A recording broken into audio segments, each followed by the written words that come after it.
মঙ্গলবার আয়োজিত এই গুরুত্বপূর্ণ বৈঠকে উপস্থিত ছিলেন বিভিন্ন রথযাত্রা কমিটি উদ্যোক্তারা। রথযাত্রার প্রস্তুতি ও আইন শৃঙ্খলা বজায় রাখার বিষয়ে আলোচনা করতে সভায় উপস্থিত ছিলেন মালদা জেলার অ্যাডিশনাল এসপি অভিষেক রায় এবং গাজল থানার আইসি কৌশিক ব্যানার্জি। বৈঠকে মূলত রথগুলি যাতায়াতের রুট বা পথ নিয়ে বিশেষ পর্যালোচনা করা হয়।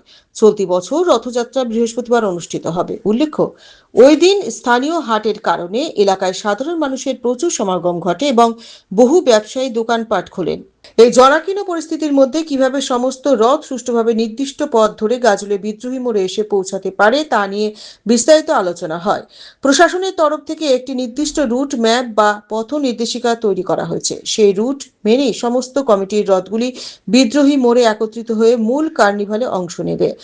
উৎসবের দিন যাতে কোনো ধরনের অপ্রীতিকর ঘটনা না ঘটে তার জন্য পুলিশ প্রশাসনের পক্ষ থেকে কড়া নিরাপত্তার ব্যবস্থা করা হচ্ছে। পাশাপাশি প্রতিটি রথ কমিটিকে নিজস্ব স্বেচ্ছাসেবক রাখার আবেদন জানানো হয়েছে।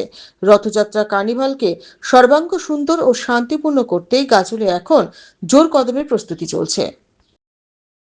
আজ আমাদের গাজল থানাতে রথ কার্নিভাল নিয়ে আমাদের একটি মিটিং ডাকা হয়েছিল। সেখানে আমরা সকল রথ কমিটির পক্ষ থেকে উপস্থিত হয়েছি এবং সেখানে আমাদের প্রতি বছর নয়, এবছরে আমাদের পঞ্চম বর্ষ পদার্পণ করছি।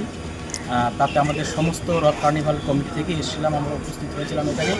এবং প্রতি বছর যেভাবে প্রশাসনিক সহযোগিতা আমাদের ইলেকট্রিক সাপ্লাই অফিস থেকে শুরু করে ট্রাফিক সিস্টেম থেকে শুরু করে এবং আমাদের যে পর্যাপ্ত জলের যে প্রয়োজনীয়তা দেখা যায়, যেহেতু গরমের দিন আমাদের পর্যাপ্ত জল আমরা পেয়ে থাকি এখান থেকে। এবং বিগত দিনগুলোতে আমরা দেখেছি খুব সুন্দর প্রশাসনিক সহযোগিতার ফলে আমরা আমাদের এই রথ কার্নিভালটাকে সুন্দরভাবে সম্পন্ন করতে সফল হয়েছে।